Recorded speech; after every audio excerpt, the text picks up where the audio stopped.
Então, agora que está gravando, vamos começar tudo de novo. Então, bom dia. Então, hoje, dia 14 de agosto, primeiro ano da pandemia, vamos iniciar a reunião do Grupo de Pesquisa Interarte.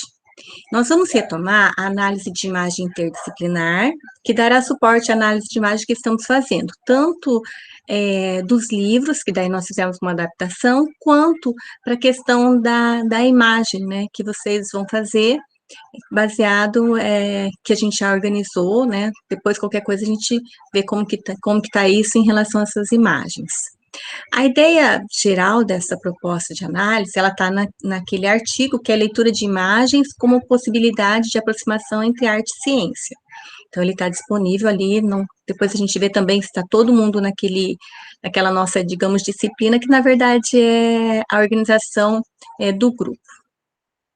Eu vi que tem que permitir, alguém já permitiu aqui. O artigo, ele faz parte da revista que eu organizei com o Marcos, que tem o título Imagem e Ensino Possíveis Diálogos.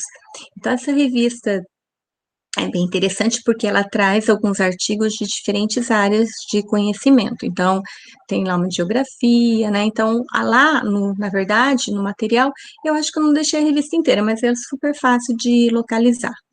E daí, o porquê que eu queria falar um pouquinho, algumas pessoas já ouviram falar isso, mas como hoje a gente tem pessoas novas, né, o pessoal do PIBIC que está entrando, por que que eu fiz essa proposta? Que, na verdade, eu trabalhava muito com o Panofsky, eu trabalhava sempre com ele. Só que na verdade, eu me inspirei na Lúcia Santaella, porque ela é uma pesquisadora de semiótica, e que escreve muito sobre a questão de leitura de imagens. O que ela escreve, né, ela começou lá estudando Peirce, da semiótica, com aquela coleção Primeiros Passos, que na verdade não são tão primeiros passos, assim, é um livro bem complexo, e ela trabalha agora escrevendo com pessoas de diferentes países, ela é uma pessoa, assim, maravilhosa, né, ela é da PUC, e daí cobraram para ela que ela deveria escrever uma questão de leitura de imagem de uma forma mais simples. E daí ela aceitou, né, esse desafio, que para ela é um desafio, porque ela é uma pesquisadora que trabalha, assim, pós-graduação, né, viaja para a Alemanha todo ano, agora não, né, com essa questão.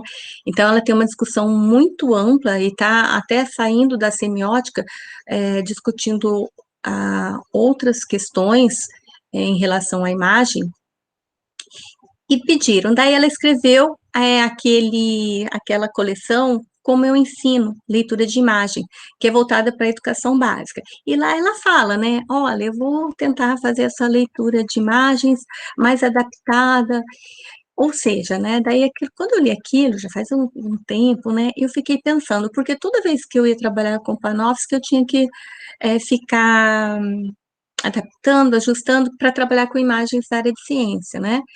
E os referenciais que eu via, quem trabalhava também, né? Sempre essa adaptação. Então, eu decidi esboçar, né? Então, eu esbocei um artigo em 2017, daí tem esse 2018, e agora a gente está trabalhando e provavelmente com esse material que a gente está construindo, que na verdade o grupo está construindo um material, né? Como vocês viram na semana passada. A gente vai melhorar essa proposta e contribuir ainda mais com essa questão da leitura de imagens. Eu vou apresentar aqui o PowerPoint. Eu acho que vou desaparecer um pouquinho, que fica mais fácil para eu apresentar o outro material. Então, vamos lá, se dá certo. Eu estava testando e não estava dando certo inicialmente. Daí eu mudei de navegador e funcionou. Vamos ver lá. Agora tá certo, Anderson? Apareceu? Apareceu, professora. Tá. Bom, quando eu estava preparando isso, eu estou com o meu computador novo, e daí, no meu PowerPoint, tem umas coisas diferentes, gente. Eu trouxe isso aqui só a título de ilustração, que eu achei isso muito fofo. Ele tem coisa 3D agora. Dá para vocês verem? Dá para ver, Anderson? Dá sim, professora, tá passando. Então, daí o PowerPoint meu tem isso. Eu falei, gente, eu tenho que mostrar para o grupo. Tem nada a ver com o que a gente vai falar, tá? Ó, as borboletinhas, gente.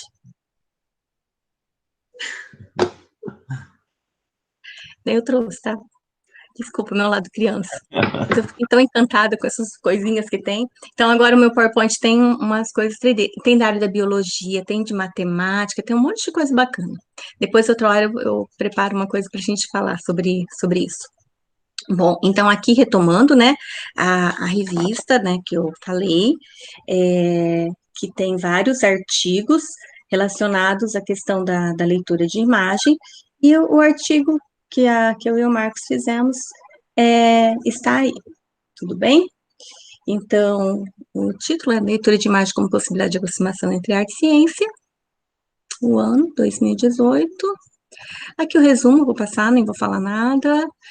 Então, daí lá eu faço aquela proposta que a gente tá discutindo, né, há um certo tempo, e o que acontece? Ali o primeiro passo, a análise da forma, já foi discutido, né? Então, o pessoal da nossa última reunião, não da semana passada, da última reunião, né, trabalhou essa questão da análise da forma, utilizando DONS, utilizaram também Feiger para ajudar.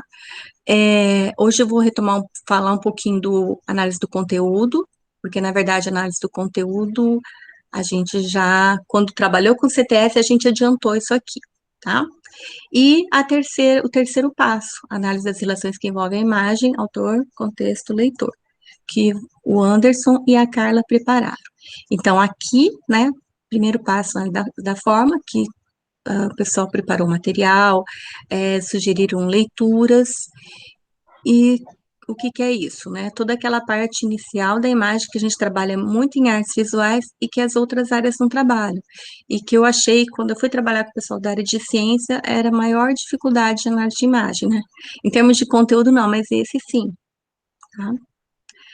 E daí, o segundo passo, análise de conteúdo. Então, aí, o que que seria esse análise de conteúdo?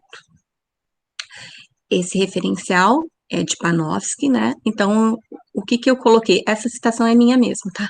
É que é do outro artigo. Então, nesse momento, busca-se desvendar o conteúdo temático ou o significado da imagem. Então, essa fase requer um olhar mais apurado e alguns conhecimentos prévios.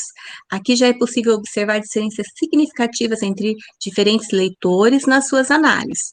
Então, precisa esse olhar, ter conhecimento prévio, e essas diferenças significativas que eu coloquei é a questão de serem de áreas diferentes. Então, quando a gente, se eu, dou, se eu sou da área da física, eu vejo uma determinada imagem, eu consigo identificar algumas questões. Se eu sou da área da química, outras questões. Então, com a mesma imagem que a gente está visualizando. Como analisar o conteúdo de uma imagem? Então, aqui eu falei, né, que eu utilizei o Panofsky, porque ele diz uma coisa muito interessante. Ele fala de um olhar de historiador. Ele não fala, e ele trabalha só com análise de imagens da arte, né, que ele era um historiador de arte. Mas ele diz que não pode ser assim. Ele fala que tem que ter um olhar além, né? Ou seja, não é só de arte, não é só de ciência, então eu falo que é uma análise interdisciplinar, então um historiador do conhecimento, porque quando a gente vai trabalhar um pouquinho mais nessa questão de história, a gente vê separadinho, história disso, história daquilo, mas no fundo elas se conversam. Por exemplo, estilos artísticos, né? O que estava acontecendo em determinado momento, digamos assim, do modernismo. O modernismo a gente trabalha, estuda muito em arte, né? Aquele período. Mas o modernismo, ele teve as suas características em outras áreas de conhecimento, e não só em arte. E às vezes a gente fica tão focado com o nosso olhar só da nossa área que a gente não se dá conta dessa dimensão, tá? Então, nesse momento, é importante a gente ter uma visão mais ampla, de acordo com o Panofsky, que eu concordo, né, para a gente realizar essa pesquisa. Então, envolvendo questões sociais, artísticas, religiosas, filosóficas, e uma das coisas que ele coloca como importante, a questão da gente ter acesso a documentos. Então, aquela questão de que você não consegue fazer uma análise de conteúdo da imagem apenas com a imagem, tá? Então, ele fala que é importante a gente investigar é, alguma coisa a mais, de preferência, documentos, escritos, escritos de repente que o próprio autor sugeriu. Então, a imagem pela imagem, que o Anderson e a Carla prepararam um material que vai falar um pouco disso, que é uma continuidade, né, dessa questão, é aquela coisa de uma imagem vale por 1000 palavras. Uma imagem, não, às vezes a imagem sozinha, ela pode ser mal interpretada. Depois a gente até usa o exemplo lá. O Cássio está aí na reunião? Daquela imagem do Cássio que ele apresentou. Bom, depois você me Eu lembra tô de aqui, sim, perguntar. Então, aqui o Panofsky, eu vou colocar também esse livro lá, se alguém tiver interesse para ler um pouquinho mais, principalmente para nós somos da área de arte, né? Ele é muito importante. Então, ele tem esse livro, né? Significado das Artes Visuais, e ele fala assim, que o ponto em comum encontrado entre o cientista e o humanista é que uma pesquisa inicia-se com a observação, não no sentido, aqui é importante, não está bem pontuado aí, não é observação sem nada além da observação. A gente, claro que tem a questão de uma teoria, para a gente fazer essa observação, senão a gente não dá conta. Mas não uma teoria que nos amarre, né? Demais. Então, ele coloca essa questão da observação em termos de uma análise de imagem que é importante para todas as áreas. E a análise de uma obra de arte apresenta-se sobre duas formas, uma mais objetiva e uma mais subjetiva. Ele explica como pesquisa arqueológica e recriação estética. Depois que eu li isso, eu fiquei pensando que talvez a gente tenha que entrar um pouquinho lá na frente, depois de tudo a gente vai discutir um pouquinho da estética também, tá bom? Mas quando vocês estiverem super já fazendo leituras sem medo de errar, tá bom? Então, e uma das coisas importantes que eu acho pontuar aqui, ele fala de dois termos que às vezes a gente vai utilizar e tem gente que nunca escutou falar disso, né? Então, ele fala de iconografia e iconologia. Então, iconografia, um ramo da história da arte que trata do tema ou mensagem das obras de arte, em oposição à sua forma. Então, vai além da forma, tá? Não que ele diz que não é importante, só que a gente trabalhar só a forma, estilo, a gente faz uma leitura pobre, aqui ele está criticando nós da área de arte, tá? Que às vezes a gente fica tão preso, como eu mostrei aquela imagem do Van Gogh, eu já mostrei, né? Daquela noite estrelada, que a gente ficava tão preocupada em falar forma, cor, até o estilo, tal, e a gente nunca se deu conta de pensar que aquela representação de noite estrelada eram as estrelas que o Van Gogh observou. Então tinha todo um conteúdo bem interessante lá. E a iconologia, uma iconografia que se torna interpretativa e, deste modo, converte-se em parte integrante do estudo da arte. Uma vez, em vez de ficar limitada ao papel do exame, ele coloca estatístico preliminar. Eu fico achando que talvez esse interpretação, a tradução acho que não está adequada. No livro está assim, tá? Eu deixei e eu vou dar uma estudada e ver como que ele escreveu, porque o Panofsky, ele era alemão, né? Então, o alemão é uma língua difícil, né? O Anderson tá aí, que não me deixa mentir. E eu fico pensando que tem algumas textos que a gente lê que elas não estão traduzidas adequadamente, como uma questão do Feyerabend lá, que eu acho que está inadequada. Então, aqui, o Panofsky, vocês vão poder, né, ler, quem tiver interesse, que é bem interessante. E daí eu sugiro, no caso, quando se trata, né, de uma obra de arte, que o que aconteceu? A gente fez as análises, né, e vimos como que é difícil quando se trata de uma obra de arte. No caso, que o Gervânio fez, no caso que o Cássio apresentou, o Cássio não apresentou do livro, mas ele apresentou aquela imagem. Então, o Panofsky, ele fala desses 3 temas que a gente deve observar quando a gente está fazendo essa parte da análise.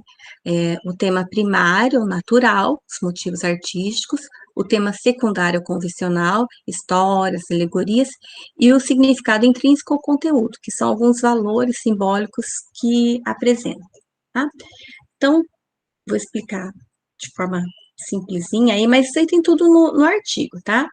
Então, esse primeiro tema, primário natural, ele explica que tem que ser analisado de 2 formas, factual e expressional. Factual no sentido, assim, dos fatos, aquilo que se observa, tá? Então, o que a gente está vendo, sem muita interpretação. Daí, o que acontece? Esse primeiro tema primário natural, ele se liga muito àquela primeira análise. Então, naquela primeira etapa, vocês viram cores, formas, né, todas aquelas questões. Então, a partir daquilo, você vê esse tema primário. Então, o que realmente tem? Então, você conseguindo identificar tudo aquilo, você consegue ver esse tema primário. Em alguns momentos, você está fazendo a primeira parte e você já está indo para esse momento aqui. É normal, tá? É normal isso, porque você já está discutindo inicialmente ali. Então, você está vendo as formas, que tem pessoas, o que tem ali, se tem uma mulher, depois você vai, o que expressa? Ah, é um corpo humano, são pessoas conversando. Ah, então é comum às vezes se misturar. Daí depois a gente vai para essa segunda, o nível 2, né? Convencional, histórias ou alegorias. Então, é realizado também a partir do nível 1, você identificou bem, agora você vai relacionar isso. Então, por exemplo, e eu vou mostrar um exemplo ali do Kandinsky, também para complicar a cabeça de vocês. Vocês viram lá aquela minha obra da Virgem lá, ou outra que tem Maria, né? Então, vocês viram cor, tudo, até o estilo vocês conseguiram identificar. Daí é uma mulher, só que ela tem um manto azul, ela tá com as mãos postas. Ah, então ela é representação de Maria, da Virgem Maria, que é uma representação que aparece muito na igreja, na religião, né, católica. Quando é um tipo de representação assim, é fácil. Mas e quando é mais complexa? Agora vamos lá. Então, essa eu vou deixar vocês pensarem um pouquinho. Então, é do Kandinsky, chama Composição 5, foi de 1911. Então, essa aqui eu gostaria que vocês falarem um pouquinho, pensando na primeira análise, a partir do que vocês, como que vocês descreveriam essa imagem. Pode escrever ali no chat o que vocês estão observando sobre ela. De cores, formas, a primeira etapa, e vamos tentar um pouquinho da segunda etapa. Complica o meio de campo, né?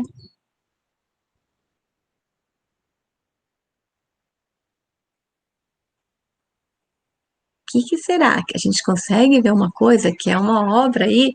Quem é de arte aí, que estilo é esse aí? Que nos dificulta ver a questão do tema?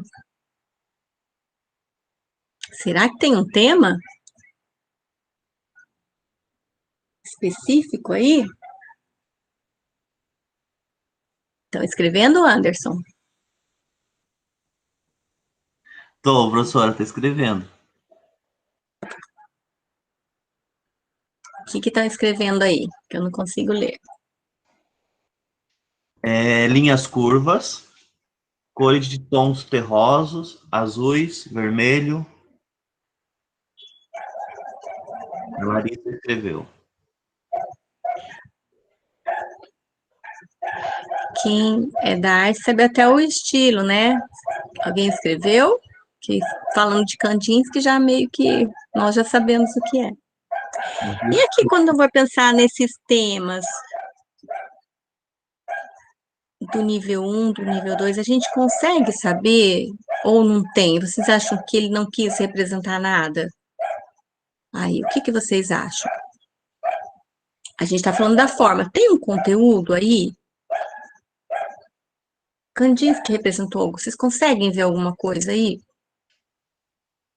Por exemplo, eu falei de um exemplo, a Virgem Maria, tal, tem, né? A gente consegue ver que tem pessoas, ou que tem animais, ou símbolos. E esse aqui? Será que ele só fez uma pintura fluida? Tô brincando. Ou vocês acham que tem alguma coisa? Vocês acham que tem um conteúdo ou não?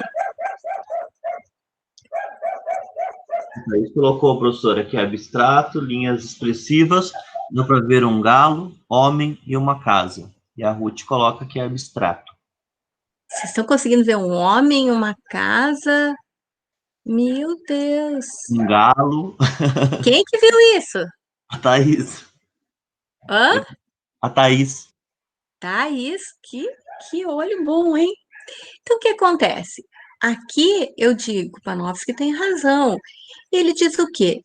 Que a obra, pela obra, às vezes a gente não consegue fazer análise, gente. Então, é normal isso. É, a Thaís tem um olhar, mas assim, ela conseguiu ver umas definições. Mas a obra abstrata, ela possibilita essa questão de várias interpretações. E os artistas gostam. Mas, na verdade, se eu for ler o que o Kandinsky, então, o Kandinsky é bom porque ele tem muita coisa escrita, né? Outros artistas talvez não tenham. Mas ele tem um tema aí, que a gente, daí depois, talvez quando eu fale, a gente consiga identificar. Então, ele diz que escolheu o tema ressurreição para essa composição. É a ressurreição. O artista criou a sua obra com base nesse tema, ressurreição, né, só que ele não fala, será que é de Cristo? Talvez por isso que ela tenha visto esse galo aí, já na... Então, tem realmente um tema, mas onde que eu vou ver isso? Quando eu vou ler o que o artista falou sobre essa imagem aí, tá? Então, é aquela questão de precisar de alguns documentos, algumas coisas, para eu conseguir, né, identificar. Que é diferente. Vê se vocês conseguem ver mais alguma coisa agora que eu falei que é ressurreição.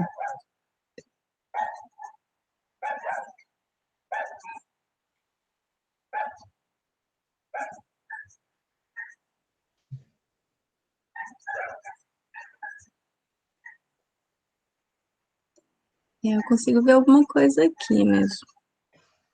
Alguém Mais, viu mais alguma coisa? Não. mais pessoas, colocou a Thaís. Agora consegui ver pessoas.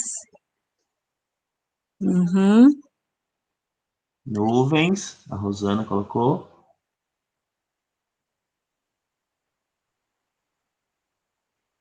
Então, aí é a grande questão da diferença entre o abstrato e esse aqui. Então, aqui é uma.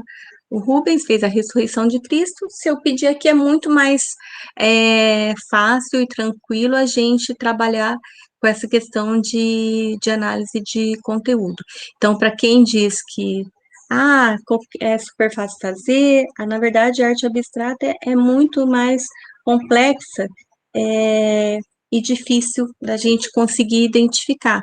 E é lógico que o autor, ele propositalmente, ele trabalha com essa questão de propiciar várias, né, interpretações.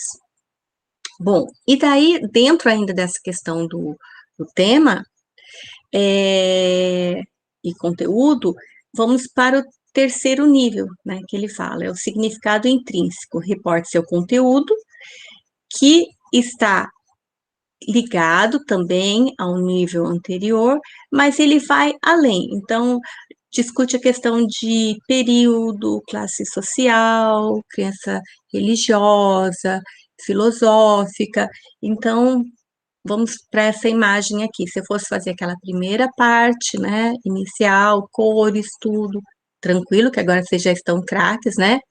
Daí entraríamos aqui no conteúdo. Então, que vocês diriam, né, em termos de conteúdo, primeiro e segundo nível ali, antes da gente ir para interpretação?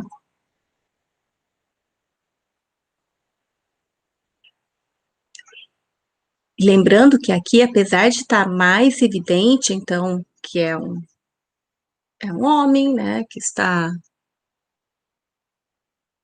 nu, com tipo um manto branco, tem alguma, a cabeça dele sai uma luz. A gente poderia fazer toda uma interpretação, mas é, dependendo do meu contexto, né? Se eu fosse pedir para um africano fazer essa análise de imagens, ele ia contar, falar tudo isso, mas ele de repente não ia, ou um indígena que não foi catequizado, ele não ia ter a dimensão que talvez faça parte, é uma passagem bíblica, né? Sabem qual é essa aí?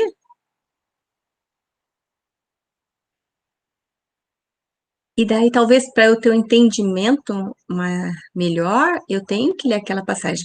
Porque só que conste, né? Que às vezes a gente está tão acostumado com a iconografia cristã que a gente não se dá conta que ela é uma criação, assim, e muito posterior à escrita da Bíblia, né? Ela, na verdade, e principalmente na Idade Média, no Renascimento, foi que se construiu essas imagens que a gente acaba adotando e vendo e tendo como se realmente fosse daquele jeito. Um exemplo bem clássico é o próprio Jesus. Esse ainda está mais ou menos, né? Que o Rubens já é um outro estilo. Mas, de forma geral, a gente vê a representação daquele Jesus loiro, de olho azul. Da onde que ele era Jesus? Biblicamente, tá? Não vamos entrar em religião aqui, gente, não vamos brigar. Mas, assim, se eu ler na Bíblia, como pensando como uma fonte de leitura lá, é, ele é de uma determinada região, ele era judeu. Será que ele era loiro de olho azul, como ele é representado? Né? Alguém comentou alguma coisa dessa imagem? Então, ó, Sim. a questão própria religiosa. Então, de repente, depende da minha religião, eu faço uma interpretação aqui ou não. Eu não consigo entender todos os elementos que compõem essa imagem, né? E essa ainda não tem tantos signos assim, mas é, pelo estilo, ó, quem que é a figura principal, onde que ela tá. E aqui a questão que o pessoal do grupo passado falou muito, né? A questão das cores, a iluminação, olha como dá todo um efeito, o equilíbrio, né? Onde a gente olha quando vê essa imagem, tá? Então ela é muito rica nesse aspecto. Tudo bem? E daí, eu vou pedir para a gente tentar fazer rapidinho para terminar antes de ir para o Anderson, uma análise dessa obra aqui, O Ancião dos Dias, do William Blake, tá? Então, vamos para a primeira parte, análise lá da forma. O que que vocês diriam em relação à forma? Né? Cor, linha, tudo que vocês viram lá maravilhosamente bem com o grupo da última reunião.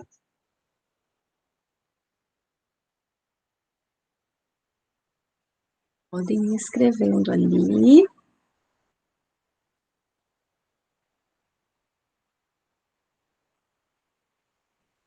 Dessa forma. Doutor, o Cássio colocou assim: a primeira coisa que reparam nessa obra é que essa abertura de dedos é impossível.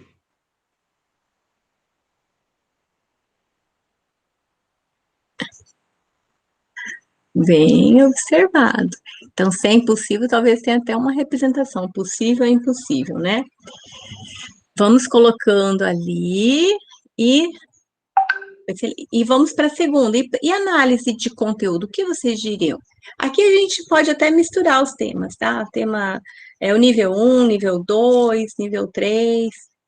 Lembrando que esses níveis, o que o Panofsky coloca, que vocês podem ler com calma, não é que vocês têm que fazer representação, mas para vocês entenderem como que a gente pode aprofundar a leitura de imagem. Tem gente que só consegue ficar, às vezes, no primeiro nível, no segundo, agora tem gente que vai para o terceiro nível, que ele trabalha, o Panofsky trabalha com a questão da semiótica, né? Então, é, o nosso olhar primeiro, de repente, vê algumas coisas, de repente, depois você olha novamente, você vê mais alguma coisa. Ou se você lê a respeito daquilo, você vê mais informações ainda.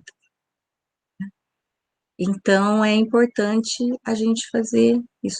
Segundo nível, conseguir conteúdo. O que que seria isso?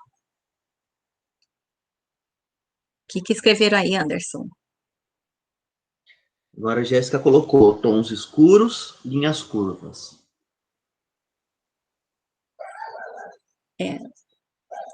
Podem ir anotando aí. Eu trouxe essa imagem porque eu pedi uma leitura de imagens para a turma que fez análise de imagem comigo, e é uma das que eu trouxe aqui de exemplo. Até vou falar o nome da menina depois, que eu trouxe a análise dela para vocês terem uma ideia. Pronto, já estão na segunda? Tem alguma coisa aí diferente, Anderson? A Larissa colocou a forma triangular, as curvas das nuvens, o círculo do sol, a figura humanoide religiosa. A Isso. Milene. Já está na segunda, né? No tema, né? Tá. Sim. A Milene colocou: o homem apresenta uma expressão forte, brava. Cássio, pelo que eu sei, essa obra, muito provavelmente sobre a criação, com um ancião segurando uma espécie de compasso com o qual ele dimensionou o universo. Isso.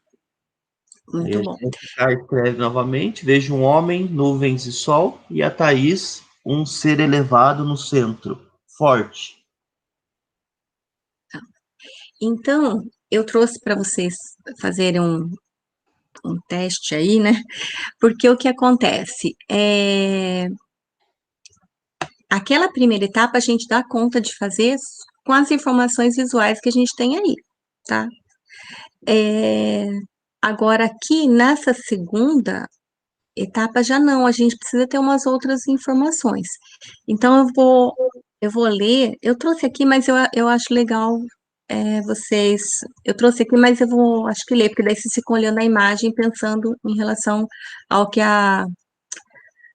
nossa, esqueci o nome dela. Peraí, deixa eu ver. A Emily. A Emily, eu trouxe a Emily porque ela fez mestrado com a gente lá no PPG-100, agora ela faz doutorado na UEM. A Emily é da matemática, tá? Então, a Emily fez essa análise só nessa etapa, né, tema primário, secundário e significado intrínseco de Panofsky. Então, o que que ela colocou no primeiro? A imagem mostra um homem branco, sem roupas, de cabelos longos e barba, no centro de um sol amarelado que se encontra no meio de um céu negro, com algumas nuvens pretas com bordas avermelhadas por causa do sol que está em sua volta. O homem está no centro do sol. Apresenta ser um deus. Ele está abaixado com o braço esticado para baixo com o sol com um compasso na mão. Observando a imagem, é possível verificar linhas representadas a partir dos raios do sol, bem como no contorno das nuvens, do homem, no círculo do sol e no compasso. Ainda vale destacar nessa primeira observação que o cabelo do homem está em movimento, que representa que há vento no momento ou algo dessa natureza. Daí ela colocou como tema secundário, convencional, essa obra é representada por uma figura masculina no centro do universo com um compasso na mão. O compasso é chamado de bússola nessa obra, onde Urizen, um deus da mitologia, é considerado como arquiteto do universo, que fixa uma bússola na face da Terra. Aqui ela já pegou uma referência para explicar, né, essa questão. E daí, na última parte dessa análise de conteúdo, ela coloca que a obra Ancião dos Dias, do William Blake, que foi um poeta, tipógrafo e pintor. Suas pinturas eram consideradas uma arte fantástica. Ele viveu na Inglaterra no período histórico do Iluminismo. Olha que interessante, daí a gente fala a questão do iluminismo e revolução industrial. Grande parte de suas obras representam um universo mitológico. Nessa obra, o personagem colocado nela é Urizen, representa o senso comum e as leis. Urizen é um deus de sua imaginação, onde o mesmo está em uma atmosfera sombria e tempestuosa. Ainda há uma descrição que essa imagem foi elaborada por Blake após ter uma visão sobre ela. Ele viu um ser medindo o alto do universo. Então, o William Blake, ele é conhecido por, ele tinha algumas visões e ele representava essas visões que ele tinha. tá? Deixa eu ver se ela fala mais alguma coisinha aqui. Então, tá. Ele viu um ser medindo o alto. Logo, essa imagem não deixa de representar um ser mitológico no centro do universo, medindo ou criando algo. Ela não observou isso que você viu, Cássio. Mas olha como a análise dela ficou bem interessante e bem completa. E ela, ó, tem as referências que ela utilizou para conseguir fazer essa análise aqui. Tudo bem? Bom, então, assim, eu trouxe para vocês verem, ter uma ideia de um exercício. Então, que agora, essa segunda fase que a gente trabalha de análise de conteúdo, ela necessita de uma pesquisa. Você não fica só na obra. E para nossa sorte, né? Aqui eu estou falando, eu especifiquei na obra de arte que realmente é análise mais complexa. Mas quando a gente for falar em relação à análise dos livros que a gente está trabalhando, que bom que a gente já teve muitas dicas, né, muitas coisas em relação ao CTS. Então, o nosso foco vai ser essa discussão CTS, mas é lógico que a gente vai precisar ter uma compreensão maior, né, desse conteúdo. E lembrando também, mas aí agora aqui o Anderson vai falar, que foi uma das questões que a gente discutiu. Quando a gente traz uma imagem de uma obra ou uma fotografia para o livro didático, nós temos o autor, né, dessa imagem e a gente tem o autor do livro. Então, existe essa questão entre o contexto, a representação, tudo aquilo que o autor quis dizer com a questão do autor da imagem, com a questão do autor do livro. Daí volto naquele exemplo seu, Cássio, aquela do Flammarion, né, que ele utilizou, e o Cássio falou a questão da Terra plana. E daí eu fui pesquisar, gente, e talvez, eu acho, Cássio, que você encontrou isso pesquisando, né? Porque quando eu procurei Terra plana ontem, eu estava dando aula de epistemologia, deixa eu parar aqui, já vou me aparecer aqui. Eu estava dando aula de epistemologia, e daí a gente estava discutindo teorias, tal, e o que aconteceu? Falaram da Terra plana. Daí eu estava discutindo, não, mas não é uma teoria. Daí eu fui pesquisar rapidinho. E a primeira pesquisa que eu achei estava no Wikipédia. Falava o conceito de Terra plana e mostrava aquela imagem do Flammarion. Daí eu falei, gente, mas não é, né, essa... Então, eles utilizam a representação do Flammarion para falar de terra plana mesmo.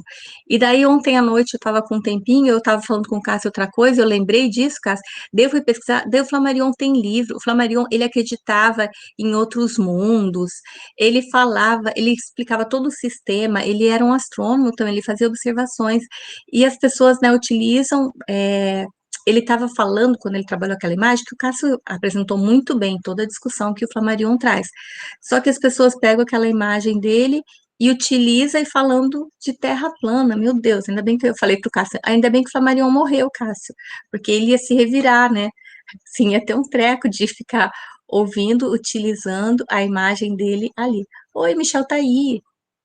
Agora eu tô vendo quem tá. Tudo bom, Michel? Bom, então, era isso. Agora eu vou passar para o Anderson, que vai Tudo aprofundar um bem, pouquinho tudo para a terceira etapa, tá bom? Tudo bem, Anderson? Com você? tudo bem. Estou procurando aqui o slide para pôr para o pessoal. Então tá jóia. É normal vocês ficarem assim, é muita coisa, mas fiquem tranquilos, tá? Ah lá, olha o Cássio falando. Meu Deus, um monte de site que usa, né? Ainda bem que ele morreu, Cássio. Bom, eu vou sair um pouquinho aqui. Eu vou acompanhar agora, Anderson, tá bom? Daí eu vejo as perguntas, as coisas, Ah, tá? professor, perfeito. Bom dia, então, para todo mundo. Esse material que a gente preparou, né, foi com a Carla e eu. Então, assim, como está no modo apresentação, eu não vou ver o que vocês escreverem, mas eu gostaria muito que vocês participassem falando, porque muito do que tem dentro do que a gente vai apresentar, do que eu vou apresentar, mas foi elaborado pela Carla também, o que a gente vai que a gente quer mostrar para vocês? Algumas imagens para que a gente possa fazer essa análise juntos, tá? Então, vamos começar. O tema principal é a relação entre título, imagem e legenda, certo? Então, assim, quando a gente fala dessa análise entre título, imagem e legenda, geralmente a gente usa esses três elementos, mas não damos muita importância para eles. Na escrita acadêmica, por exemplo, né, especialmente, a gente costuma dar mais atenção, porque necessitamos pensar e nomear esses textos, tá? De referência e imagem da forma que usamos. Mas, no geral, no dia a dia, esses elementos acabam passando despercebidos. Nós não nos damos conta desses elementos. E aí nós pegamos ali quatro perguntas, né? Algumas perguntinhas para a gente pensar. As questões colocadas estão aí para pensarmos um pouco. Então, o que nós vamos pensar aí? Os três elementos existem em uma relação da qual é necessário que haja um sentido. Sabemos que o título é o que chama a atenção para determinado conteúdo. Ele tem sua característica de brevidade, ao mesmo tempo em que tem que ser impactante, chamar a atenção para o texto. E aí, quando a gente fala de texto, estamos nos referindo ao que pode ser lido. Portanto, texto escrito ou imagem. E aqui, a gente também pode usar a questão do texto falado no telejornal, que é acompanhado de uma chamada, né, que é o similar ao título do jornal impresso. Então, normalmente, quando a gente tem o telejornal, ele tem a chamada. A função da legenda é de complementar a imagem com detalhes sobre ela, não tão relevantes no corpo do texto, mas importantes para sabermos, por exemplo, quem é o autor, quem fez a imagem, a que ele se refere, as dimensões e diferentes temas que a gente pode estar se perguntando. Então, qual a importância desse texto, desses elementos em um texto? Que tipo de texto? Como eles se relacionam? E se eles são realmente necessários? No livro que a professora colocou para a gente lá no Classroom, que é Gombrich Essencial, textos selecionados sobre arte e cultura, ele diz que isso depende do nosso conhecimento prévio e das possibilidades. Para responder essas questões, Gombrich afirma isso, que depende do nosso conhecimento prévio e das possibilidades. Mas, né, será que é isso mesmo? Por isso, a gente se pergunta ali. Existe uma frase que diz, né, que uma imagem vale mais que 1000 palavras. Aí eu pergunto para vocês, podemos aceitar isso tranquilamente ou pensar na veracidade dessa ideia? No nosso caso, recorremos ao historiador da arte, Gombrich, que nos auxiliou a nos aprofundarmos no tema. As principais considerações feitas aqui, então, parte desse livro que eu falava, né, para vocês há um minutinho atrás, Gombrich Essencial.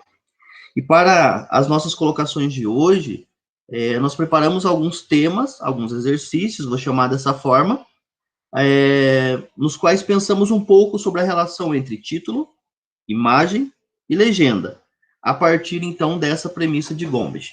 Mas o que nós fazemos aqui? A gente parte dessa premissa. Uma imagem vale mais que 1000 palavras? E colocamos a primeira imagem para a gente se perguntar.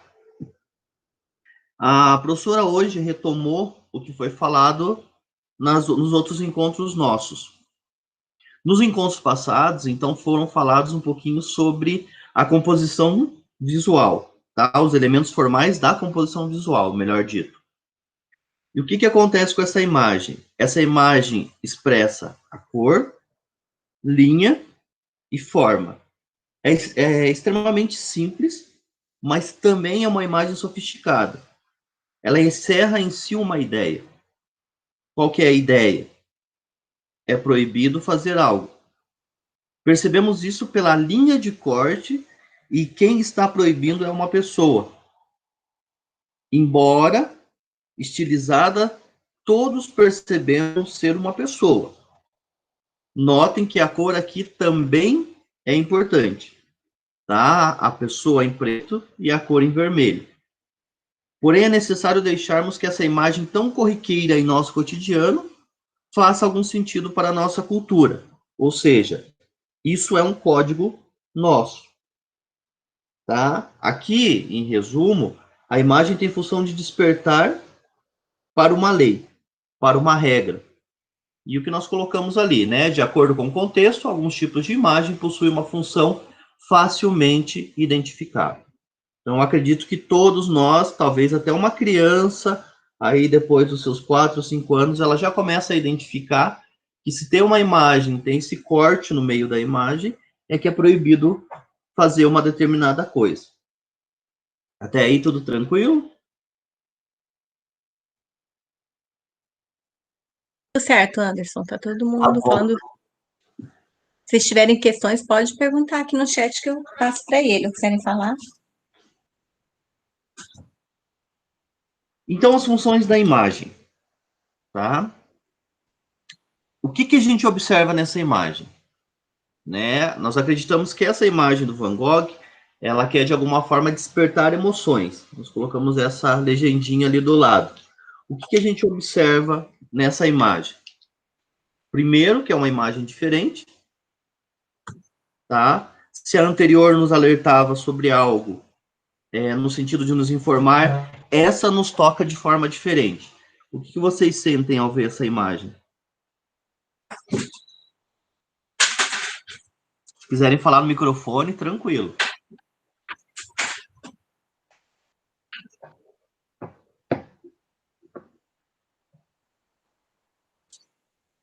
Eu acho triste.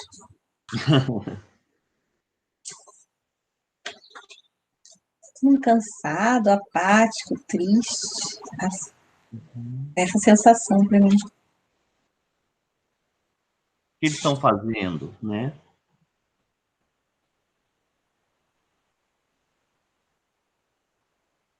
Eles estão falando. A Larissa, pobreza, fome, tristeza, tem essas emoções.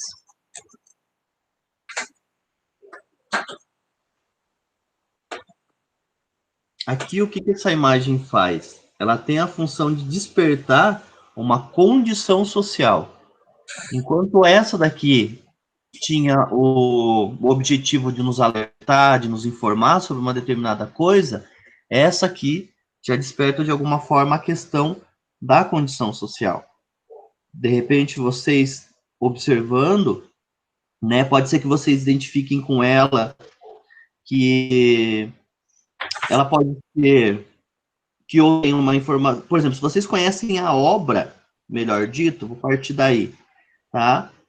Vocês saberão que é uma obra de Van Gogh, bem diferente das obras mais conhecidas dele, por se tratar de um período específico da vida do artista, no qual ele estava junto aos mais pobres, e a pintura faz referência a pessoas que só tinham batatas para comer. A situação não é bela, o tipo de representação também não é. Já o quarto de Van Gogh, né, só citando, algo extremamente positivo para a vida do artista, foi pintado completamente e é diferente, né, completamente diferente desse daí. Então, a ideia, né, o objetivo do autor, do pintor, é exatamente essa, era demonstrar essa pobreza, demonstrar esse sentimento, né, a gente estava lendo algumas escritas de outras pessoas que estavam analisando, e algumas das escritas eram os rostos são deformados, usaram essa expressão rostos deformados, né, sem muita simetria e tudo mais.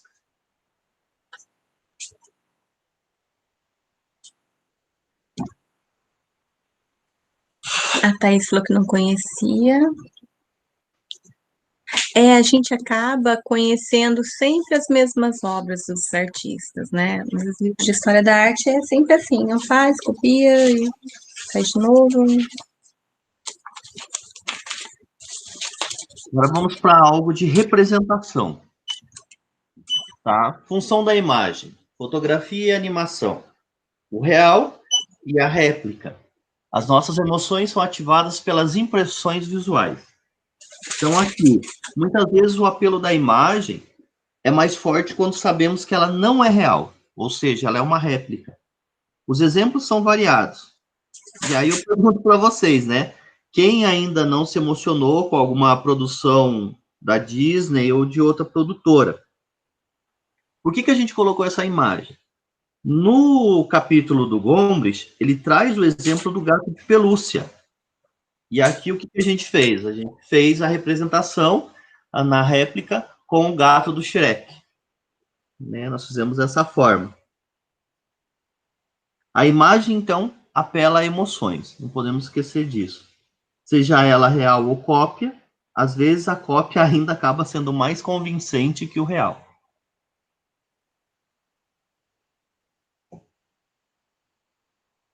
O poder de despertar das imagens não está limitado a imagens definidas, ou seja, nem sempre as imagens que nos atingem, que nos instigam, melhor dito, ou orientam são nítidas, apenas são cores ou manchas. A exemplo do teste psicológico que nós temos do lado direito, tá? No qual o objeto é que o observador identifique outras imagens no borrão. Cada um verá uma forma diferente. O diagnóstico do psicólogo será diferente. Ou o sinal de trânsito. Né? Aqui é trazido essa questão do exame psicológico à direita. Então, o poder de despertar não está limitado a imagens definidas. Por exemplo, o sinal vermelho, né? O melhor dito, o semáforo, desculpa. O que eu quero dizer com isso? O que indica o sinal vermelho, o que indica o sinal amarelo e o que indica o sinal verde. Tá? Outra parte que também está nesse capítulo do Gombrich é sobre o cão. A função de ativação da imagem. Tá? Então, tem ali o que a gente observa. O que a gente observa com relação ao cão, e quem lê o capítulo vai ficar mais tranquilo.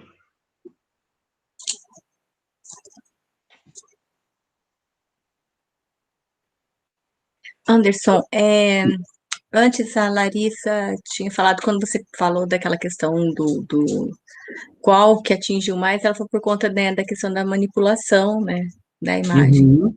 Sim, a gente vai É um falar um recurso. pouquinho disso. Da manipulação da imagem. Eu vou trazer daqui a pouquinho algumas imagens para a gente conversar sobre essa manipulação. Isso mesmo.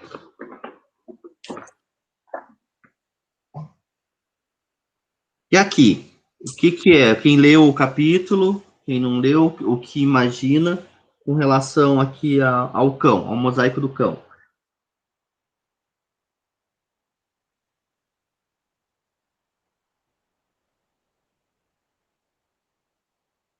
Eu gostaria de perguntar para vocês, né, com relação a esse mosaico do cão, só a imagem não basta? Por que tem o texto ali embaixo, cuidado com o cão? Só a imagem não diz o que eles querem dizer? Quais são as diferentes formas de interpretação que eu posso fazer desse cachorro?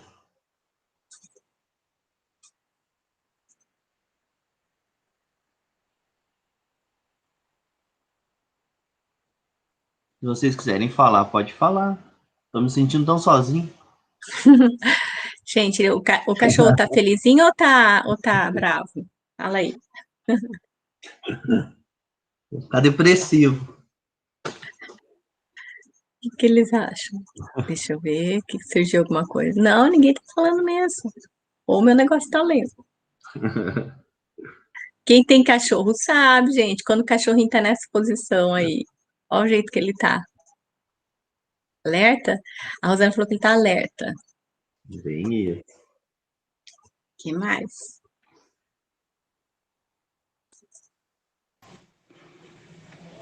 Então, eu estou vendo uma coisa bem diferente do que está escrito. Não sei se eu estou vendo demais, não sei. Está escrito aí, cuidado com o cão, não é isso? E Pois é, mas eu estou vendo o cachorro meio alerta, meio que querendo brincar. Não sei se é isso mesmo que tem na imagem, mas é isso que eu estou enxergando. uhum. né? Ou seja, o texto passa uma ideia de atenção, né, de cuidado, e a imagem parece que é meio antagônica ao texto. Não sei se é isso. Aham. Aí vem a questão da legenda. Então, por que existe um escrito debaixo da imagem? Embaixo, né? Melhor dito. Como se fosse uma legenda, né? Porque ambos, a imagem e a legenda, deixam claro a existência de um cão de guarda. Então, por exemplo, a legenda é dispensável. Eu posso tirar aqui a legenda. Gombrich dá pista na parte que ele escreve ali, dizendo que poderia se tratar de uma clínica veterinária, de um bar com o nome de cachorro. Ou seja, aqui temos um exemplo da relação e complementação entre imagem e legenda. O que eu quero dizer com isso? As interpretações podem variar, se não existir um complemento à figura. Então, é isso mesmo. Eu, automaticamente, quando li o texto, não tinha reparado na legenda embaixo, eu olhei os dentes, me deu a impressão de que ele estava com os dentes de fora. E aí, o Gervani já tem uma outra interpretação.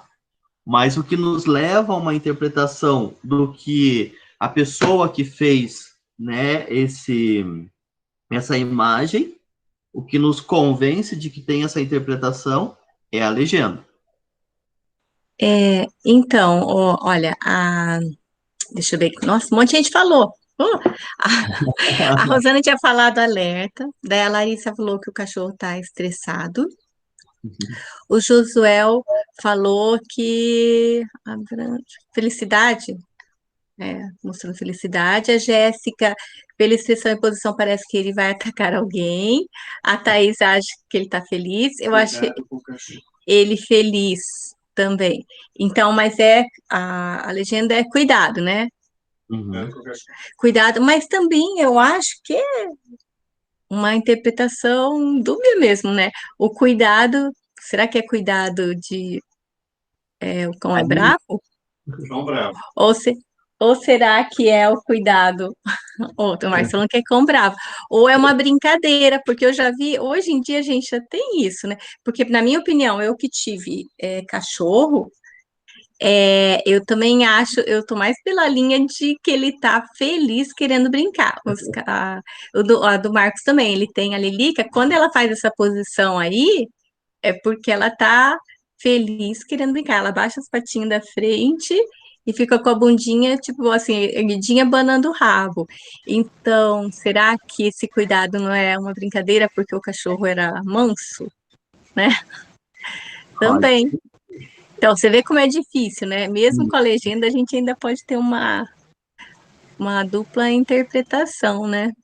Uhum. Gostei. Então, olha, a função de ativação da imagem, então. A imagem serve para reforçar um texto. Por exemplo, a imagem do cão e a frase a respeito do cão. Porém, existem ruídos e redundância dentro dessa imagem, tá? Então, é redundante, mas ao mesmo tempo é complementar. Os mosaicos estão incompletos, mas podemos ter uma ideia dele no todo. Assim como uma mensagem nos chega incompleta, mas conseguimos codificar. Isso no campo da comunicação, nós chamamos de ruído. Tanto na linguagem verbal, quanto na visual, sempre vai existir ruído. Sim, São né? falhas de comunicação.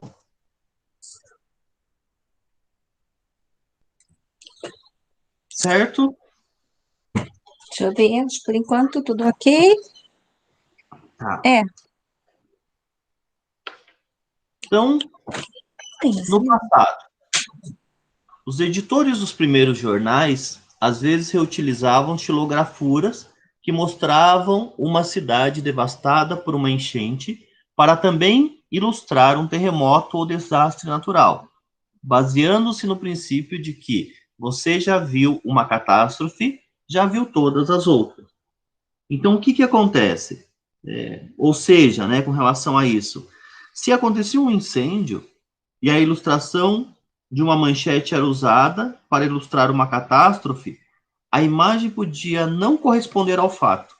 mas a legenda e o contexto davam conta de corrigir o fato. Hoje, porém, né, nós ainda percebemos que essa questão acontece, não por falta de recursos, como na época, né, como antigamente, mas por negligência. A exemplo, a recente manipulação de imagens ou exemplos que não ocorreram. Por exemplo, deixa eu pensar, as queimadas no Pantanal, na Amazônia, e o fato sendo real ou não. Aqui eu trago para vocês a questão das queimadas, né? Quando a gente pesquisou essas 4 imagens, ali em cima, né, o pessoal até fez um comentário, tá? E quando nós fizemos a pesquisa com relação a essas 4 imagens, nós vimos num site que essas 4 imagens são falsas, tá? Ao se referir à Amazônia. Se pegamos essas imagens, deixa eu ver onde que eu anotei aqui. As 4 imagens reunidas no post foram feitas em épocas e lugares diferentes, que não são áreas de floresta amazônica. 3 dos registros ocorreram em fazendas atingidas pelo fogo no interior de São Paulo, em 2011, e no Mato Grosso, em 2019. Outras das imagens que circulavam já em 2016 retratam um animal que foi atingido por um veículo dentro de no veículo em uma estrada. Então, essa manchete que nós trouxemos para vocês é uma manchete de 2019. Tá? Então, essa questão da manipulação de imagem. Depois eu volto um pouquinho sobre isso aí, mas aí para vocês analisarem, sem eu ficar dando as respostas, tá? Então, a separação entre código e conteúdo. Nem sempre a imagem perfeita é adequada. O que eu quero dizer com isso? Uma representação do corpo humano, por exemplo, pode ser repulsiva, embora ela também é realista. Mas o que um estudante, por exemplo, de medicina precisa é isolar certas partes e entender sobre o funcionamento de determinadas estruturas. Por isso, um desenho não tão realista, mais esquemático e mais eficaz. Tá? Então, os desenhos de anatomia, eles não são representações realistas. São representações seletivas e são informativas. Tá? Alguns desses desenhos não vêm com todos os órgãos, senão que ele foca naquilo que deve ser estudado naquele momento. Por isso que a imagem tem essa função de informar, de instruir, e ela tem que ser eficaz para a pessoa que está utilizando. Ela tem que ter esse ponto também de ser eficaz. Por isso que Gombrich fala também no seu texto sobre as imagens de radiologia, ou melhor dito, né, de raio-x. Então, a separação entre código e conteúdo, certo? O código seletivo consiste em filtrar o que é mais importante. Em uma radiografia, mais importante do que ter a noção do todo é a concentração em detalhes específicos, mesmo que a imagem não se apresente perfeita em todos os sentidos. Então, aí nós colocamos para vocês uma imagem com baixo contraste, com contraste intermediário e com alto contraste. Quanto mais fácil a separação do código do conteúdo, mais conseguimos nos basear na imagem para a comunicação de um tipo particular de informação. Seguindo sobre essa análise separação entre código e conteúdo, nós temos os mapas, para quem é da área da geografia, principalmente. Os mapas, da mesma forma, são representações, nas quais, dependendo do que se deseja enfatizar, alguns aspectos serão deixados de lado, em detrimento da ênfase em outros. Linhas imaginárias serão traçadas, mesmo que elas não existam de fato. Separações entre regiões da natureza não existem, mas nos mapas, desenhos são compreensíveis. Visualizamos um tracejado entre as regiões.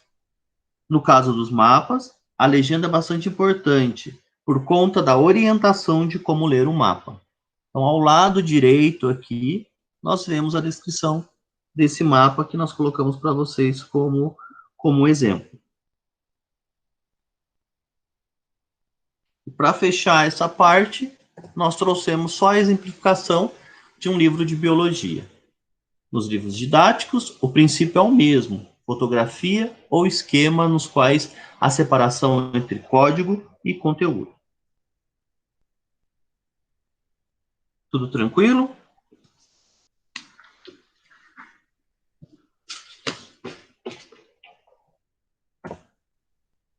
Então, vamos falar de símbolo. Um bom exemplo para pensarmos esta questão entre separação de código e conteúdo são os símbolos. Então a gente se pergunta, o quanto um símbolo não contém em si de significações, mais por simples que ele seja, por mais simples que ele seja. Ele é em síntese, ele é a síntese de uma ideia, o símbolo. Ele condensa ideias. Muitas palavras seriam necessárias para explicar um símbolo. E quando ele é muito conhecido, pode tornar-se comum. Quando ele é diferente, por causa do estranhamento, portanto, até um respeito, um modo de mexer com o desconhecido. Aqui nós trazemos dois tipos de símbolo. Um que nós acreditamos que nós tenhamos maior familiaridade e outro que talvez nós tenhamos um estranhamento, porque não saibamos fazer a leitura desses símbolos.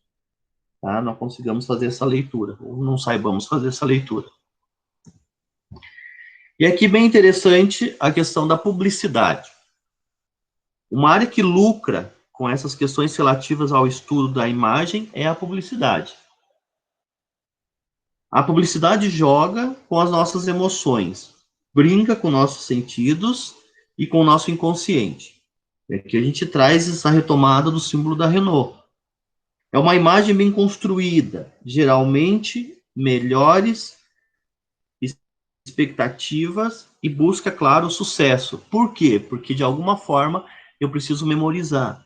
Quando eu bato o olho em uma determinada imagem ou um determinado símbolo, né, quando eu falo de publicidade, eu já tenho que ter claro, me remeter ao que é esse símbolo. Então, por exemplo, quando se fala da Renault, em 1919, se vocês observarem ali, ela chega a adotar na sua logomarca um tanque de guerra. Tá? Por quê? Porque são questões ligadas à Primeira Guerra Mundial.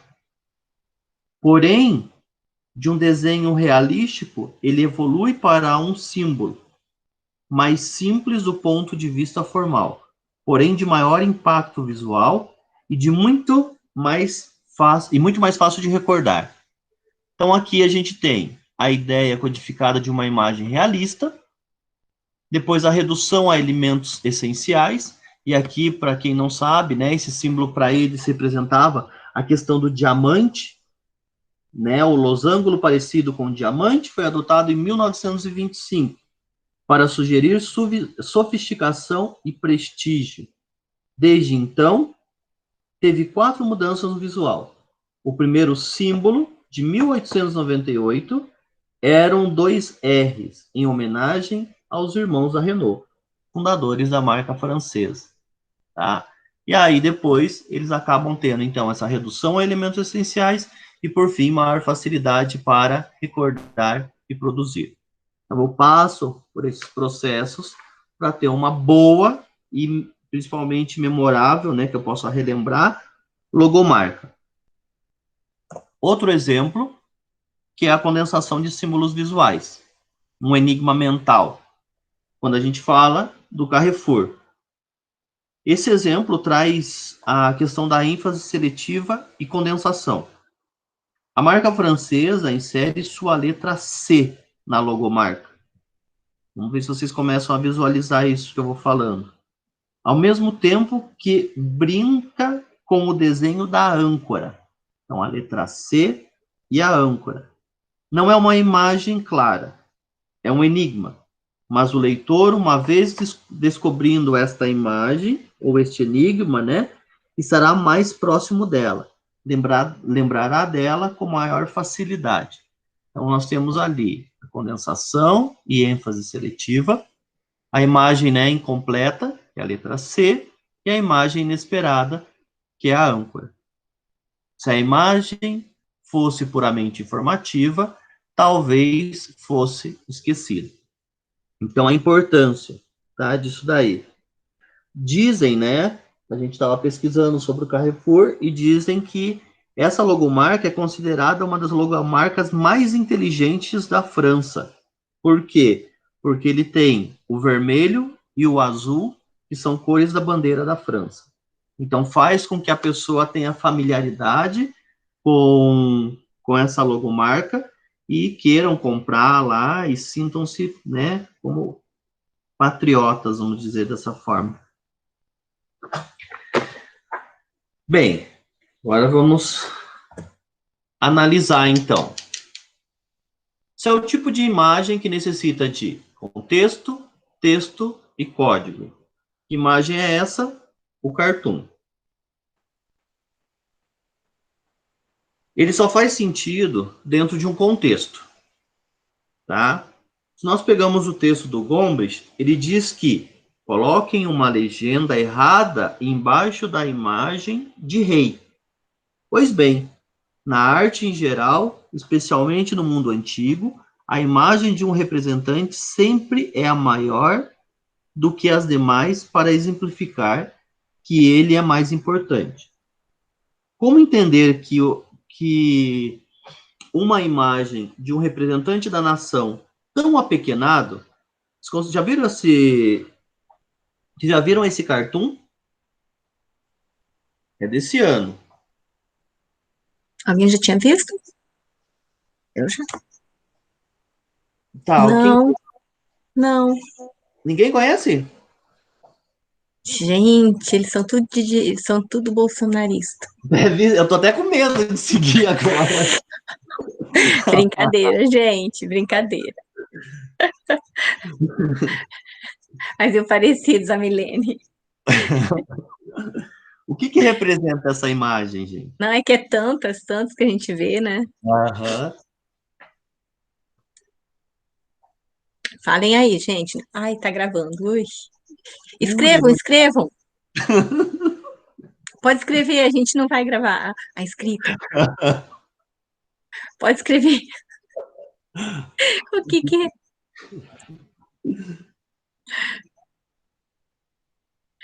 Ai. Tô brincando. Nós acreditamos que essa imagem hoje, para nós, tenha um significado. Mas se de repente eu trabalhar essa imagem daqui 30 anos, para um jovem, né, daqui 30 anos apresentar para um jovem isso, talvez para ele não vai ter significado nenhum. Ele não viveu o que a gente está vivendo. Uhum. Tá, eu vou mudar aqui então. Seu sentido é obscuro para quem não conhece a situação conhecida por ele. Então, qual é a contextualização dessa imagem? Tá? O desgaste mais recente na imagem do país confirma a tendência visível desde a eleição de Bolsonaro em outubro de 2018 e seus embates internacionais, entre eles a má gestão da crise diplomática causada pelos incêndios na Amazônia.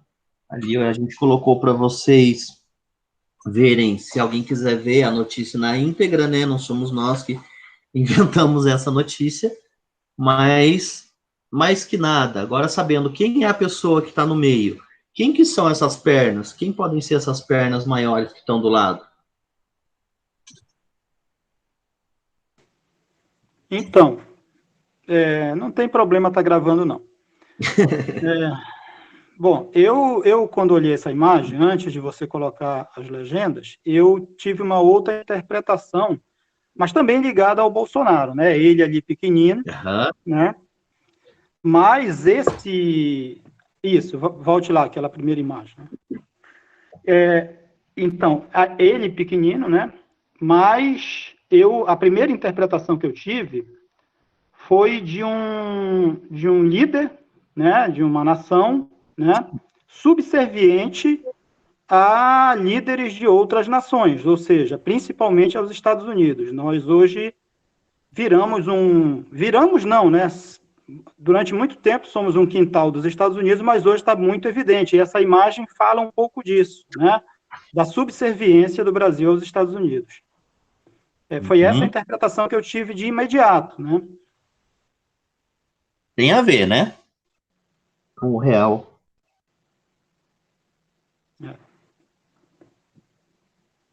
Mas alguém quer falar? Oi, eu falei que eu vi a Angela Merkel ali atrás de costa para ele, não quero nem saber da criatura. Principalmente quando fala dessa questão, né, de queimadas, é uma das que mais foi contrárias à política adotada no Brasil, né? E os outros presidentes.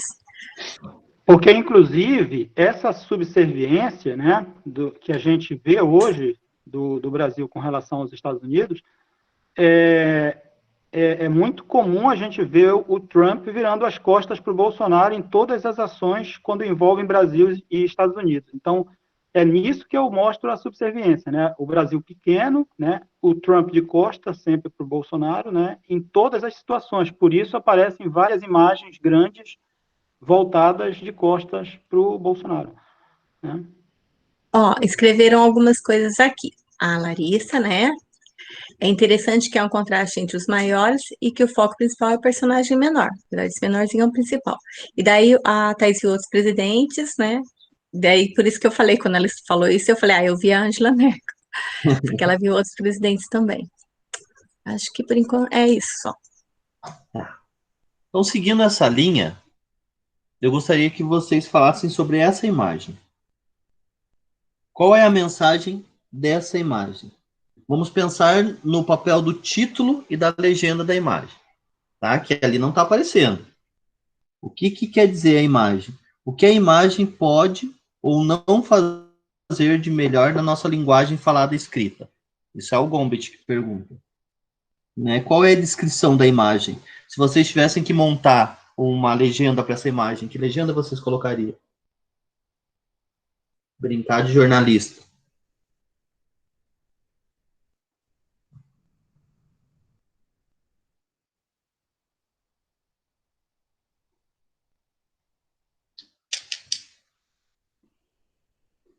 Qual o título ela pode receber? Desculpa, gente, eu falei sim. A Larissa, qual a pergunta? Fala de novo, que eu estava lendo. A pergunta é: o que a imagem pode ou não fazer de melhor na linguagem falada ou escrita? Isso é o que Gombrich fala. A proposta é que a gente crie uma legenda, né, ou um título para essa imagem. Ah, tá, uma legenda não título. A Larissa fez um comentário, então traz uma sensação de injustiça. A Milene falou, primeira coisa, pensei em abuso de poder, tá? Então vamos pensar para título. De repente esse, injustiça, abuso de poder, talvez fossem os títulos, né, meninas? Quem mais quer dar um título aí?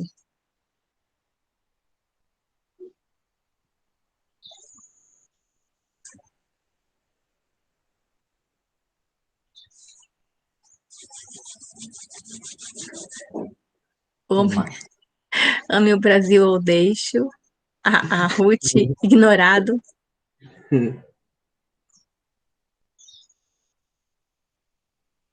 Tá difícil amar. É. Eu acho que fica meio ignore ou deixo.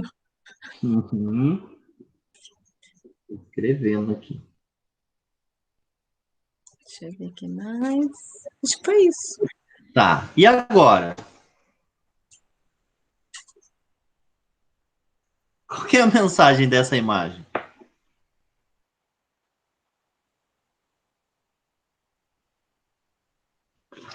Como é que fica agora? Qual a descrição dela?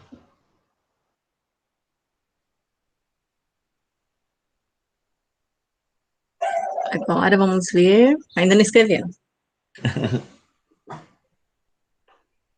É outra imagem ou é a mesma imagem?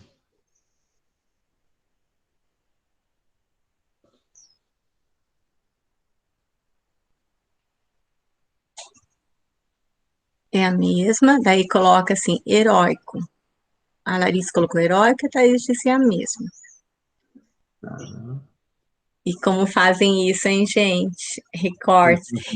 Isso aí é interessante pensar em questão de texto também, né? Que às vezes se escreve uma coisa, faz um recorte e publica um determinado recorte da fala que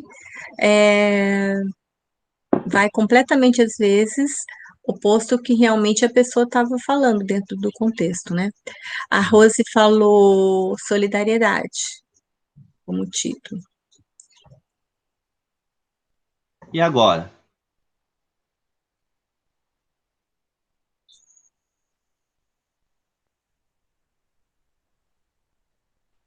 A Jéssica falou que nunca imaginou essa segunda parte a segunda parte da imagem, né? Uhum. Então, com a mesma imagem, duas representações diferentes. Uhum. Mais alguém quer falar?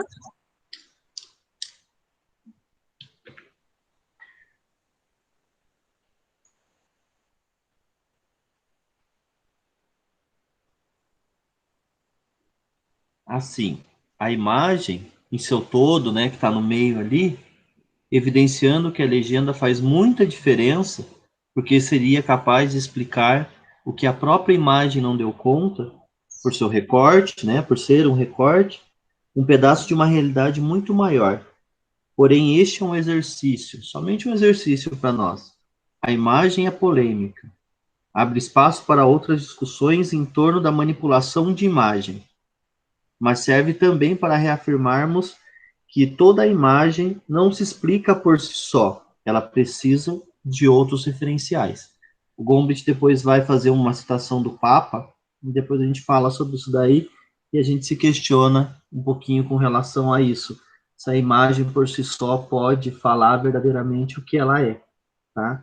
O que a gente tem de resumo dessa imagem? São fuzileiros navais da Marinha dos Estados Unidos dando água a um soldado iraquiano em março de 2003.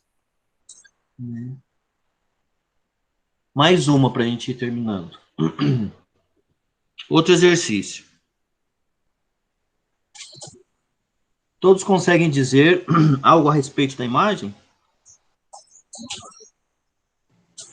Anderson, posso rapidamente fazer um comentário sobre essa imagem anterior ainda? Claro, eu volto. Olha só, vocês devem estar sabendo que o Bolsonaro está aqui em Belém, né? Infelizmente, ou esteve ontem, né? E ontem mesmo foi feita uma imagem dele em meio a uma multidão, mas na realidade essa imagem ela é um exemplo clássico de uma imagem que precisava de legenda, porque a multidão dele não dava 50 pessoas, ou seja, a forma... Belém?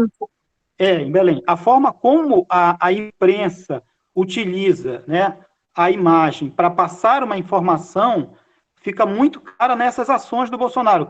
A gente pode observar que todas as vezes que ele vai está sendo filmado ultimamente, é sempre uma filmagem de perto para mostrar uma multidão, para mostrar um apoio, né?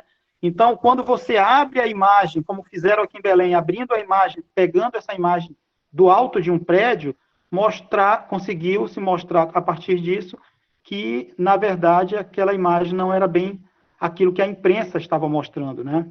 Principalmente os jornais da imprensa conservadora, da imprensa da grande mídia, né? Então, eu acho que tem um pouco a ver com essa questão, né, da necessidade da legenda, né, da imagem, né? Uhum. Isso mesmo. Você consegue depois o link? Daí passa aqui pra gente, no chat. Tá, Tá? Eu eu tentei acho que localizar. eu acho que eu tenho um vídeo que eu baixei e depois eu passo ele. Daí você passa ou passa no grupo pra gente ver depois, tá bom? Ok. Mas isso que você falou realmente, então, utilizam, por isso a importância de a gente entender essa questão. E aquela imagem é bem isso, um recorte que você faz. E atualmente está se fazendo o que mais se faz nas tais das fake news, tanto textual quanto de imagem, né? Está se Então, fazendo recorte. mas essa é uma dúvida que eu queria lançar aqui para vocês, né? Para todos nós, porque eu fiquei com essa dúvida. Isso é fake news? Porque, gente, veja bem, você fazer uma imagem curta para passar uma ideia, você está mostrando você mostra uma realidade, só que de acordo com uma posição, com uma foto, enfim. Eu fiquei, quando eu vi isso ontem, eu fiquei na dúvida, nossa, como eu interpreto isso? Eu interpreto como uma fake news? Sim, claro, vou interpretar como uma fake news porque eu sei que ali não tinha aquela quantidade de pessoas que a ideia da imagem quer mostrar, né? Porém, a foto mostra uma grande quantidade de pessoas próxima dele, né?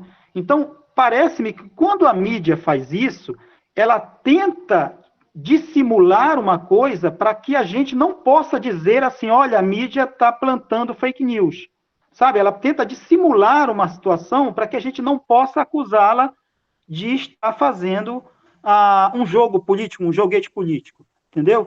Então, essa é uma interpretação muito que eu queria até ouvir, se alguém tem alguma opinião sobre isso. Né? Deixa eu falar, o Anderson quiser falar, que ele está estudando bastante sobre isso. Então, é bem essa questão nossa da imagem. A imagem por si só, a imagem com recorte, ela não pode ser considerada. É um tipo de fake news, por quê? Porque o pessoal está fazendo fake news baseado em imagens, em vídeos, que se faz recorte, que se faz alteração, que se faz manipulação, que se mostra ângulos. Alguém falou, Cássio, né? O ângulo que dá toda a diferença, se coloca uma pessoa central naquela imagem. Então, é importante as pessoas entenderem que a imagem por si só, ela pode ser manipulada e ela não representa, ela é uma representação e nem sempre do real, tá? Verdade. Isso Sim. não é um cachimbo, é uma representação. E como eu vou fazer representação, eu posso fazer alterações e representar da forma que eu quiser. Então é importante a gente pensar isso, e de forma geral, como nós somos praticamente analfabetos visuais, a gente compra, né, de forma geral, que como mostrou aquela imagem, como fez o vídeo, como mostrou aquela fotografia, aquilo é o real, e não é, tá? Então é importante, muito bem, eu estou tentando localizar muito bem isso que você falou, e realmente, a Ruth falou lá, é a base da fake news. Então a fake news está sendo utilizada agora como nunca antes, e a imagem está ajudando, infelizmente, muito para isso. Questão, não, mas eu vi na TV, eu vi no vídeo, eu vi no WhatsApp, mandaram isso e se compra como verdade. É interessante. Alguém quer falar? Quer falar, Anderson? Não, professor, eu concordo. Só o que me admira é que, normalmente, se você pega, isso aqui não é segregar ninguém, mas se você pega uma pessoa de pouca instrução, me dá a impressão que, ok, algumas pessoas às vezes são alienadas com relação a isso, mas a mim me custa, às vezes, aceitar professores e pessoas letradas que estão vivendo toda o sucateamento que está acontecendo, elogiando e defendendo, entende? E pegando e reproduzindo essas imagens. Eu nem entro mais em Facebook, eu não tenho paciência para isso, porque eu vejo pessoas que têm um certo conhecimento e estão compartilhando essas fake news, como vocês estão falando, e são a ponto de matar e morrer por esse tipo de coisa. Eu falo, meu Deus do céu, não pode ser verdade isso. Anderson, você falou bem certinho, são letradas, mas elas não são alfabetizadas visualmente. Bem isso, professor. Nossa, mas me dá um desespero. Então, gente, e essa imagem? Qual que é a referência dela? Você sabe me dizer a referência? Antes de dizer o que ela desperta? Thaís, o teu é dessa questão da imagem ou não? A Thaís escreveu uma coisinha, eu não sei se é da anterior ou de agora. Não, tá. Por hora ninguém comentou. Quando vocês olham essa imagem, vocês lembram da imagem original? Isso que eu pergunto. A referência é do quê? Ela quer fazer a gente lembrar de forma mais amena de que fato? Todo mundo lembra?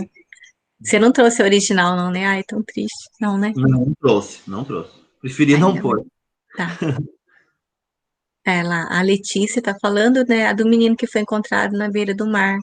Sim, Isso. O muito menino triste, muito sírio, triste. né? A imagem é polêmica, né? Essa imagem faz a gente lembrar do menino sírio morto.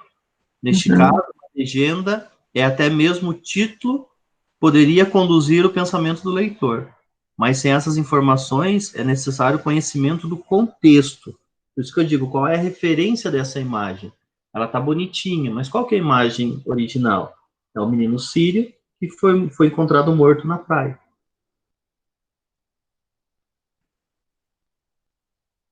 Olha outras questões. A imagem como algo que tem a função de despertar.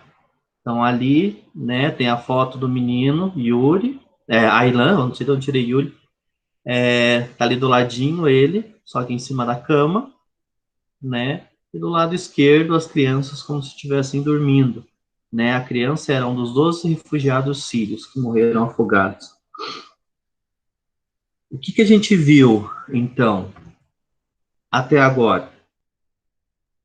O que a gente consegue fechar em questão de pensamento até agora?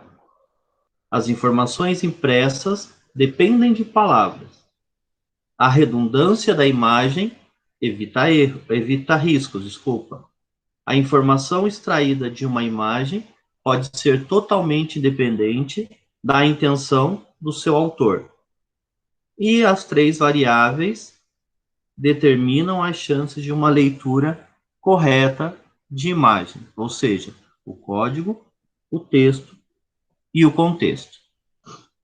E para ir fechando, né, aqui a gente tem uma imagem, tá? Uma foto, né? Que traz o martírio eu não consigo enxergar, de São Lourenço. E o Papa Gregório, ele acaba dizendo, né, escrevendo, diz o texto do Gombrich, que as imagens são para os analfabetos o que as letras são para aqueles que sabem ler. Aí eu pergunto para vocês, e quem não sabe a história do santo que está ali no centro, do São Lourenço?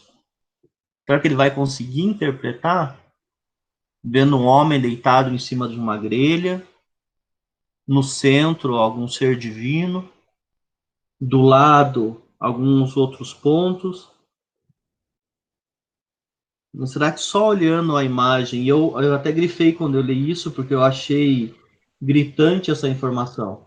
As imagens são para os analfabetos, que as letras são para os que sabem ler. Será que é dessa forma mesmo? Será que é desse jeito? Por quê? Porque na Idade Média, a maioria das pessoas não sabia ler e escrever. Então, por isso as imagens tinham essa função, eu vou chamar de pedagógica, tá? Que elas instruíam.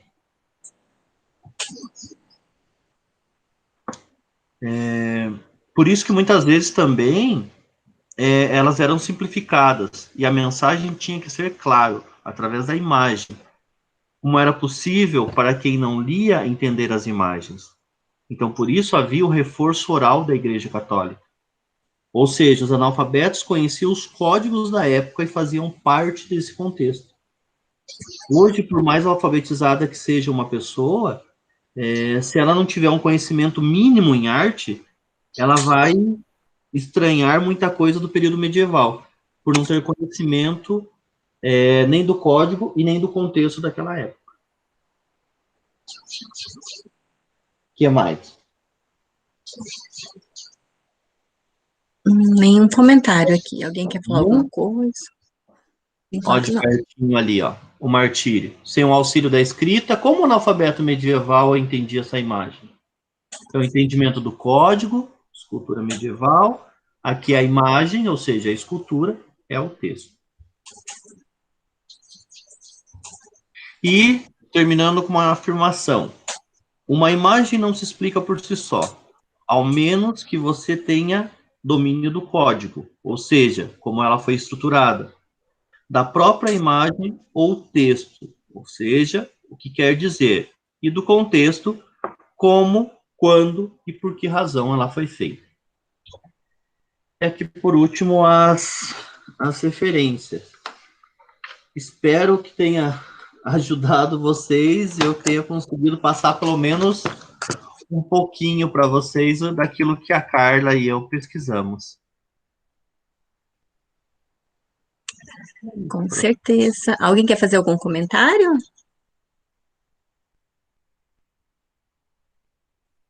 Então, essa etapa é uma das, digamos, mais complexas, né? E, na verdade, então, eles apresentaram, deram como se fosse, na verdade, uma introdução. Então, tem um texto lá que a gente colocou, né, para vocês darem mais uma lidinha, e depois eu vou tentar ver se eu acho, porque é um dos livros que na verdade, é quase que um livro inteiro que vai discutir essa questão, que o Gombrich faz. Então, o Gombrich, na área da arte, a gente acaba lendo só o livro dele ligado à história da arte, que fala, né, pensa dele como um historiador. Sim, só que, e na verdade, aquele livro, caso alguém não saiba, ele nem queria escrever, ele foi meio que obrigado a escrever, porque ele já estava pesquisando essa questão das imagens, né? Mas aí, como ele tinha uma pesquisa muito grande, ele trabalhava com imagens, ele escreveu aquele livro básico, que para nós, às vezes a gente acha que é complexo, mas para ele foi um livro básico que ele escreveu, assim, como se fosse para o nosso ensino médio, né? Aquele livrinho básico do Gombrich. E daí, um livro muito bom que ele vai tratar de tudo isso é o uso das imagens, estudo sobre a função da arte na comunicação visual. Então, aqui a gente vê essa questão das diversas utilizações da imagem como comunicação. E por isso que eu coloco nessa questão, autor, contexto, leitor. Então, conforme esse leitor, esse autor dessa imagem, ele vai trabalhar de uma forma diferente. Então, se é uma logo, como colocou o Anderson lá, né? E essa logo em que contexto? A logo foi mudando. Você não constrói uma logo, apesar de, olha, é uma coisa tão simples, não é, né? Quanto mais, digamos assim, quando a gente tenta simbolizar, representar de uma forma mais simples, é muito mais complexo do que eu fazer uma grande representação daquilo. Então, uma logo que foi pensar, tem aquele autor que vai fazer, né, tem aquele público, mas tem a questão do contexto, como ela foi se modificando, ela não permaneceu a mesma, né? Então, esse livro é interessante, mas eu vou ver se eu consigo colocar uma partezinha dele, né? Para vocês lerem um pouquinho mais sobre isso. Mas realmente é uma das etapas mais complexas. Então, talvez a gente discuta um pouquinho mais, porque agora que vão surgir talvez as questões, né? E daí para o nosso próximo encontro, a gente vai retornar, que vocês já fizeram, agora refizeram, né?